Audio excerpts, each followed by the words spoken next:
Haleluya, haleluya. Basuhuje mu izina rya Yesu kandi mbahaye ikaze kuri uyu munsi mwiza Imana yatugeneye kugira ngo tuwishimiremo kandi tuwunezererwemo. Ni umugisha ukomeye cyane iyo umuntu abyutse bikemera, noneho by'akarusho ugashobora no gukora icyo wumva uhamagarirwa mu gihe nk'icyo. Ni umugisha, turanezerewe. Ndabashimira kandi ko mukomeje kubana natwe. Nimurambirwa, ntimuruha. Yes, Imana ibahe umugisha mwinshi cyane. Rero uyu munsi ni umunsi udasanzwe, reka mwongere munyemerere nsenge hanyuma babwire ijambo Imana ishyize ku mutima wanjye. Yesu, turagushimye. Turagushimye Data wa twese, Imana Data, Imana Umwana, Imana Umwuka Wera, ku burinzi bwawe n'imbabazi zawe zikomeye. Ngaho ngwino ubane natwe muri iri jambo tugiye kumva, kugira ngo rikomeze kandi rihumurize imitima yacu, ndetse ritwubake aho twari dusenyutse, dusubize intege aho twari ducitse intege. Tuguhaye ikaze mu izina rya Yesu, amen. Haleluya. Yes, navuze ngo ni umunsi mwiza udasanzwe, kandi uyu munsi hari ijambo Imana yashyize ku mutima wanjye, nizera ko riri bukore umurimo ukomeye mu buzima bwawe. Uyu munsi ijambo tugiye kuvuga cyangwa tugiye kuganira, narihaye umutwe w'ijambo uvuga ngo guma muri Yesu. Haleluya. Guma muri we. Guma muri Yesu, guma muri we.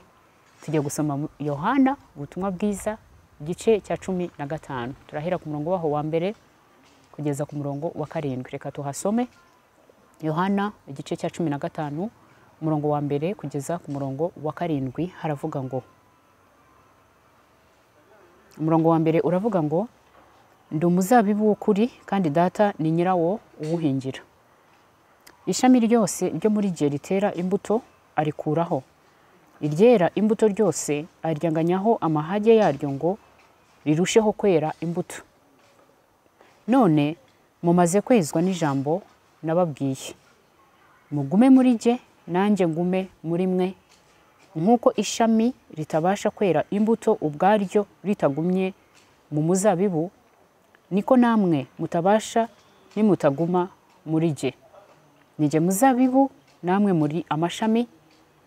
Uguma muri jye nanjye nkaguma muri we, uwo ni we wera imbuto nyinshi, kuko ari ntacyo mubasha gukora mutamfite. Umuntu utaguma muri jye ajugunywa hanze nk'ishami ryumye, maze bakayateranya bakayajugunya mu muriro agashya. Nimuguma muri jye, amagambo yanjye akaguma muri mwe, musabe icyo mushaka cyose muzagihabwa. Amen. Wow, iri jambo ndumva twakomeza twarisubiramo inshuro nyinshi, ariko uze gufata umwanya urisome. Ahangaha Yesu aravuze ati, ni jyewe muzabibu w'ukuri kandi Data ni nyiri umuzabibu uwuhingira. Nuko rero namwe yarariho abwira abigishwa, ariko natwe turimo kubwirwa uyu munsi. Arababwira ati, noneho namwe rero, kubera Data ari we nyiri umuzabibu akaba awuhingira, ubwo namwe mugume muri jyewe, kuko nta kintu mushobora gukora mutamfite. Nta kintu mubasha gukora mutari muri Yesu. Nta kintu mwashobora gukora ngo gikunde mutari muri Yesu. Aravuga ngo ishami ryose ryo muri jye ritera imbuto barikuraho, ngo ariko iryera imbuto ryose baryanganyaho amahage yaryo. Mu yandi magambo, bararikorerera, bararisukira, bakamenya ngo riratoshye buri gihe, bakamenya ngo hari ibyo rifite bihagije kugira ngo rikomeze kwera imbuto nyinshi. Ariko iritera imbuto ngo bararikata bakarijugunya, barangiza bakayashyira hamwe yose, ayo mashami atera imbuto ngo bakayajugunya. Igikurikiraho ni iki? Abantu barayakandagira, cyangwa nanjye nongereho ngo bashobora no kuyatoragura bakajya kuyacanisha umuriro, kuko baba babona ko ari amashami adafite icyo amaze. Haleluya. Rero arongera aravuze ngo mugume muri jye nanjye ngume muri mwebwe, ngo kubera yuko ntacyo mwabasha gukora mutamfite. Ikindi akavuga ati, nimuguma muri jye amagambo yanjye akaguma muri mwebwe, nibwo muzashobora gusaba icyo mushaka cyose kikaba, cyangwa mukagihabwa, cyangwa kigakunda. Ariko uyu munsi ntabwo ariko tubizi, nta nubwo ariko tubikora. Niba tubizi turabyirengagiza, niba tutari tubizi uyu munsi tugiye kubimenya. Ubu ngubu amasengesho yacu abakristo kenshi turayacurika, dusengera hanze ya Kristo, dusengera hanze y'ijambo ry'Imana. Nyamara ijambo riravuze ngo nituguma muri we kandi noneho amagambo ye akaba ari muri twe, ngo nibwo tuzasaba icyo dushaka cyose tukagihabwa. Ariko tujya gusenga nta kintu twifitemo ku bijyanye n'ijambo ry'Imana, dukurikiye gusa ngo bambwiye ko mu cyumba runaka hariyo umuhanuzi ukomeye, dukurikiye gusa ngo bavuze ko ku musozi runaka ariho hariyo umuntu uvuga, bigakora bikijyana. Wowe ubwawe nta kintu ufite, ntacyo utunze muri wowe ari ubutunzi bw'ijambo ry'Imana, ugatekereza ko uri buzamuke iyo misozi, wagerayo ibintu bigakunda. Ikibazo ntabwo ari umusozi ushaka kuzamuka, ikibazo ntabwo ari icyumba runaka ushaka kujyamo, ahubwo ikibazo nuko utari muri Yesu. Kandi ikindi kibazo gikomeye nuko amagambo ye ntabwo ari muri wowe. Niyo mpamvu kenshi dusenga ibintu ntibikunde, niyo mpamvu kenshi dusenga ntidusubizwe kubera ko tubikora nabi. Ni nako ijambo ry'Imana rivuga ngo turasenga ntidusubizwe kubera ko dusaba nabi. Gusaba nabi nta kundi, uba wasabiye icyo ukeneye ariko ukabisabira hanze y'ijambo ry'Imana, ukabisabira hanze ya Kristo, utamurimo, ukaza gusa uzanywe no kumusaba. Reka dufate urugero rufatika.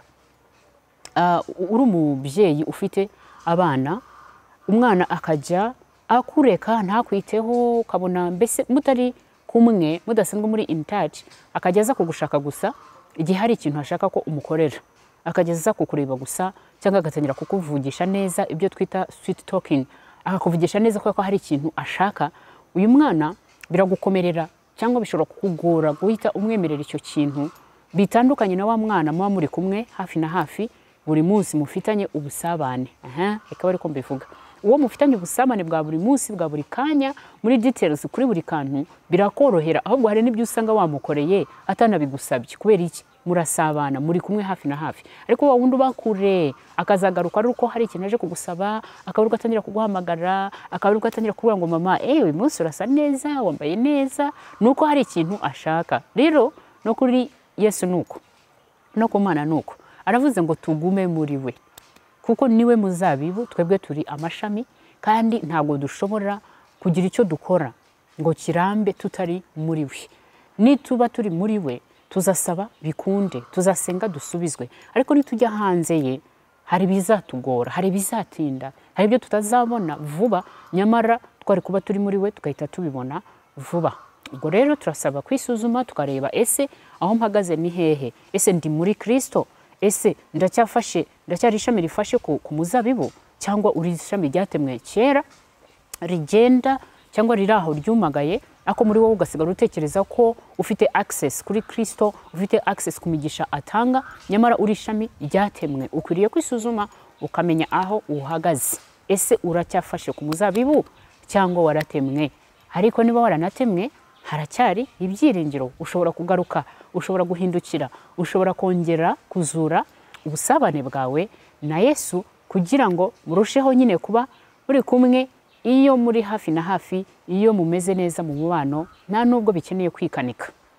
Urabona hari ukuntu twagiye twigishwa mu madini n'amatorero aho dukurira hatandukanye, bakakwigisha ko gushaka Imana ari ukwikebagura, bakakwigisha ko Imana ari Imana irwana, ari Imana yica, ari Imana irakara, igira umujinya.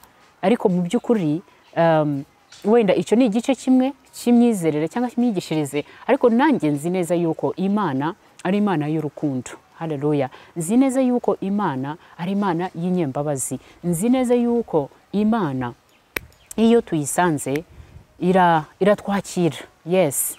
Actually ndagira ngo nkubwire n'ikindi kintu wenda waruzi cyangwa se utaruzi uyu munsi.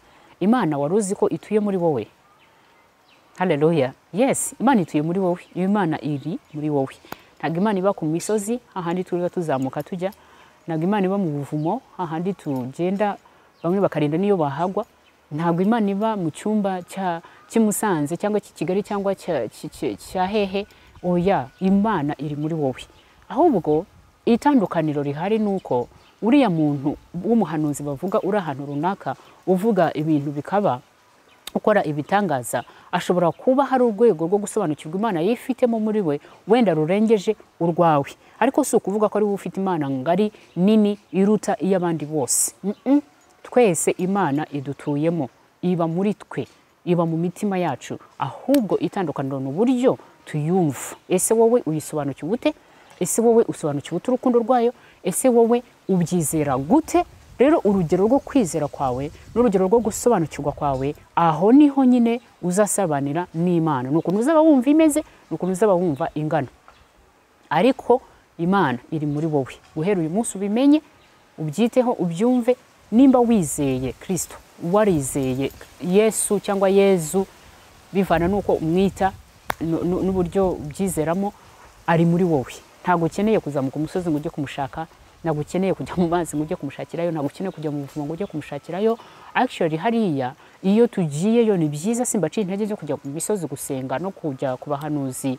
Tuba tugiye kugira ngo twongere ubusabane bwacu n'Imana, ariko ntabwo tuba tugiye kuyishaka, kuko Imana turi kumwe, iri muri twebwe. Icyo ngicyo ubanze ukimenye, Imana ituye muri wowe. Haleluya. Mukanya naje nkwereka ijambo, ushobora kuba utekereza ngo ibintu ndimo ndivugira ni ibyanjye, ni ibintu byo gushyushya inkuru, ariko Imana ituye muri wowe. Yes.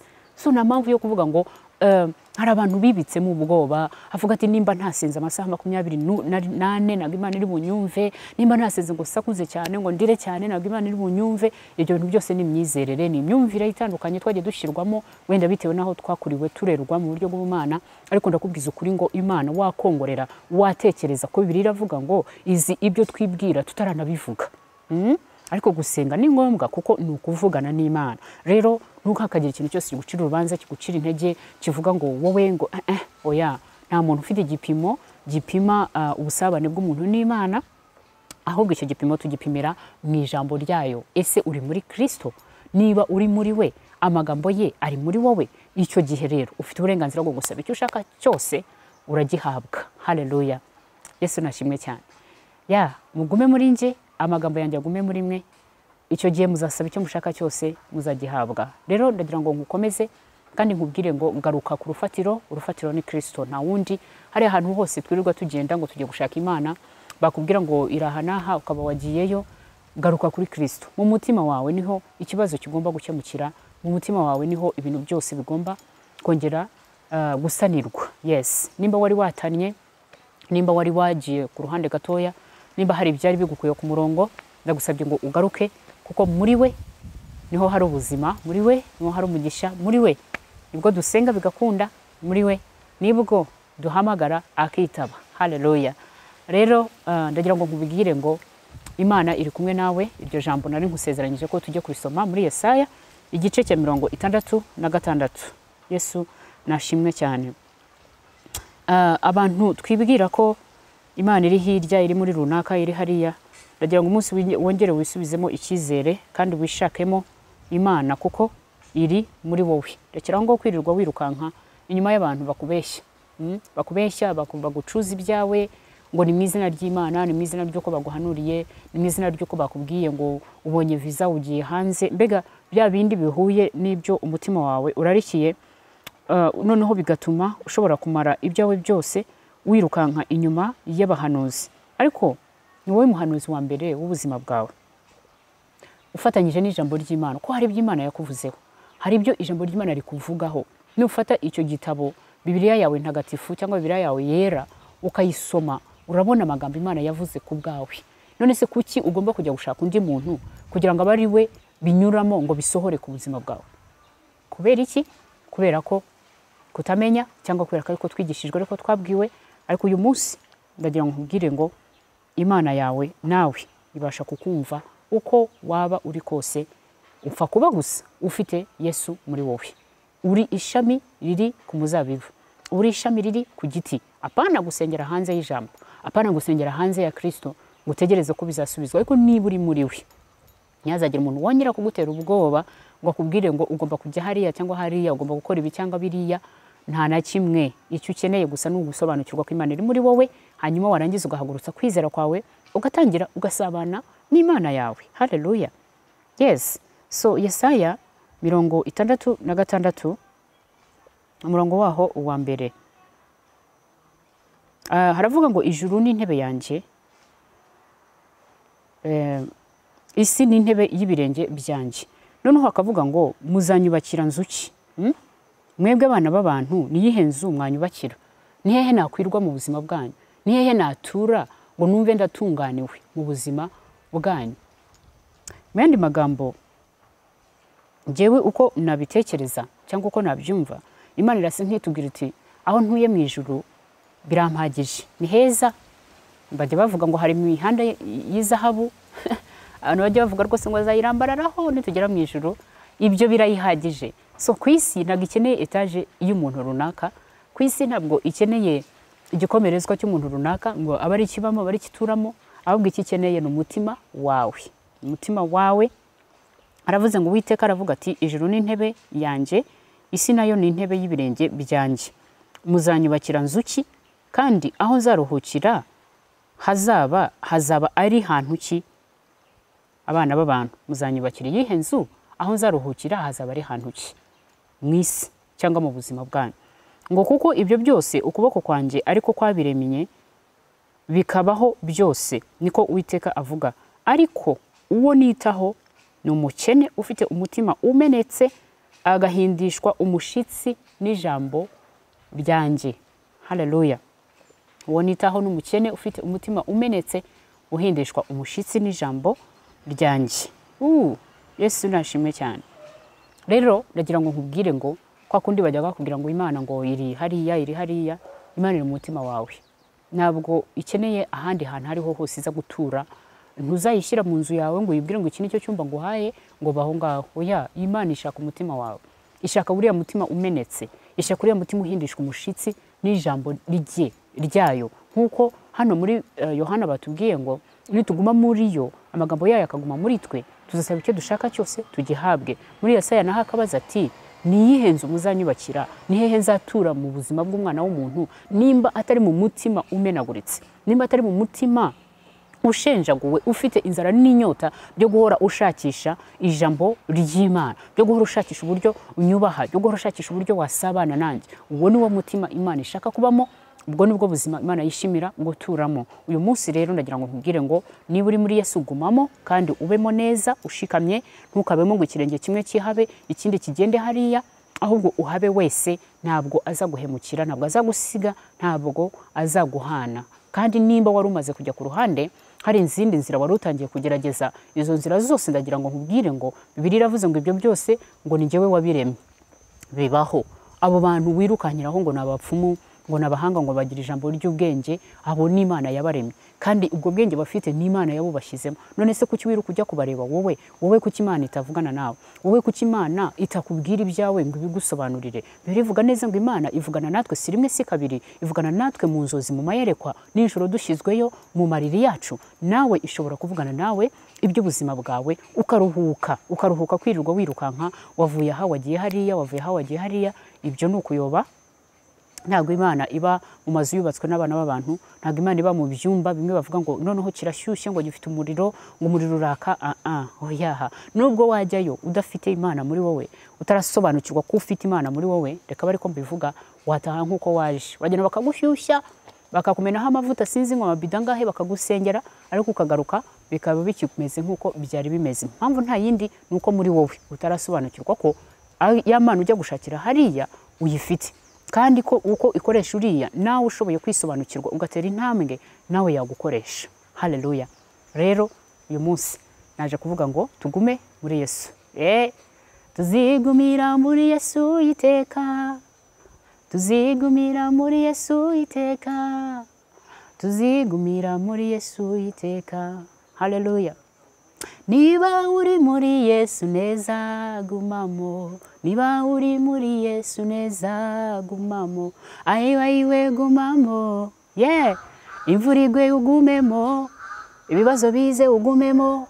Haleluya. So nta handi hari ubuhungiro ni muri Yesu. Gumamo, ugumemo neza. Urageragezwa, guma muri Yesu. Ufite intambara zitandukanye, guma muri Yesu. Hari ibitagenda neza, guma muri Yesu. Urihebye uyu munsi, guma muri Yesu. Ibibazo ni ibibazo, guma muri Yesu. Haleluya. Muri we harimo ibisubizo byose by'ubuzima bwawe. Harimo ibyo ukeneye, wirukanka ukamuvamo ngo ugiye kurebera hirya, ugiye aho bakurangiye. Ndakubwiza ukuri, urimo gutana, urimo gutakaza inzira, kuko inzira nyayo ni Yesu Kristo. Niwe nzira, niwe kuri, kandi niwe bugingo. Nta ugera kwa Data atamunyuzemo. Ndagukomeje rero, ndaguhumurishe, ndakubwiye ngo niba uri muri we gumamo neza. Oh haleluya. Kandi nawe yiteguye ko ibyo uri busabe ari bubikore, kubera urasabira muri we. Gusabira hanze ye ntabwo byemera, ariko gusabira muri we birakunda. Gusabira hanze y'ijambo ntabwo byemera, ariko gusabira mu ijambo birakunda. Ntabwo amasaha 24 ariyo adetermina ko usubijwe amasengesho yawe. Kwibabaza cyane, kwikatagura, kwambara ibigunira n'ibindi ntabwo ari byo bigaragaza cyangwa byihutisha gusubizwa kwawe. Ikintu gikora ku mutima w'Imana n'umuntu wamize ijambo. Haleluya. Uzi neza icyo Imana ivuga, uzi neza icyo Bibiliya ivuga. Yes, cyo gihe urahagarara ukavuga uti ariko Mana ijambo ryawe riravuga ngo. Reka ng'urugero, Yesu ageragezwa na Satani. Satani araza ngo amuhagarika hejuru y'agasongero, aramubwira ngo nundamya ngo ubwami bwose ngo ndabuguha. Yesu aramubwira ngo haranditswe ngo. Haleluya. Haranditswe ngo yari ari mu ijambo ry'Imana, ijambo ryari rimurimo. Haleluya. Satani abonye ko asobanukiwe neza ibyanditswe n'uburenganzira bwe, acaho ngo aragenda, ngo ariko ngo amutega ngo ikindi gihe. Rero ndagusaba ngo wigwizeho ijambo ry'Imana, wigwizeho ibyanditswe, wigwizeho usobanukirwe neza ko Imana iri muri wowe. Icyo ngicyo nibura ugitahane. Ibindi byose naho wabyibagirwa, ariko usobanukirwe ko Imana iri muri wowe. Nta hantu ujya kwishakira, nta kiguzi utanga kugira ngo ubone Imana. Bari abantu birirwa babishyuza ngo babasengere, birirwa babishyuza ngo babahanurire, ngo babaha abana, ngo ntago tugura abana, ntago tugura umugisha. Imana yafashe Kristo imushyiramo imigisha yose, irangije iramuduha. Niba umufite rero, iyo migisha yose uri kujya gushaka iri muri we. Haleluya. Imana ibahe umugisha, Imana idufashe kugira ngo tuyigarukire, kugira ngo tungire dusobanukirwe, duhagarare, dushinga ibirenge muri Yesu. Ugerageze byange, wongere uhaguruke, uvuge ngo sindi buve ahangaha kuko ndabizi ko turi kumwe. Ntago ndi bubivemo kuko ndabizi ko turi kumwe. Nta handi hantu ndi bujye kubariza no gushakira, turi kumwe kandi ibyanjye uraza kubitunganya. Reka dusenge. Mana yacu mu izina rya Yesu Kristo, turagushimye, tugwaye icyubahiro ku bw'uyu munsi. Uratubwiye wongeye kutwibutsa ngo tugume muri wowe, kuko uradushaka, ukabona twatatanye, ukabona ibitekerezo byacu biri hirya no hino. Aho tugushakira si huri, aho twibwira kuri ntabwo ari huri, ahubwo turagusiga uri mu mitima yacu, uri kumwe natwe. Dufashe kugira ngo dusobanukirwe uyu munsi, tumenye kuri muri twe, hanyuma dutangire tugire ubusabane nawe, dutangire dugendane nawe, dutangire dukorane nawe, dutangire tuyoborwe nawe. Ubwo nibwo tuzasubizwa mu masengesho yacu. Fashiriza umuntu rero uri bwumve rino jambo, kugira ngo ibitekerezo bye bigaruke, kugira ngo umutima we ugaruke, yongere ashikame, ashinga ibirenge muri wowe, kuko uri umuzabibu, natwe turi amashami, kandi nta kintu dushobora gukora tutari kuri wowe. Icyubahiro ni cyawe, tubisabye mu izina rya Yesu. Amen.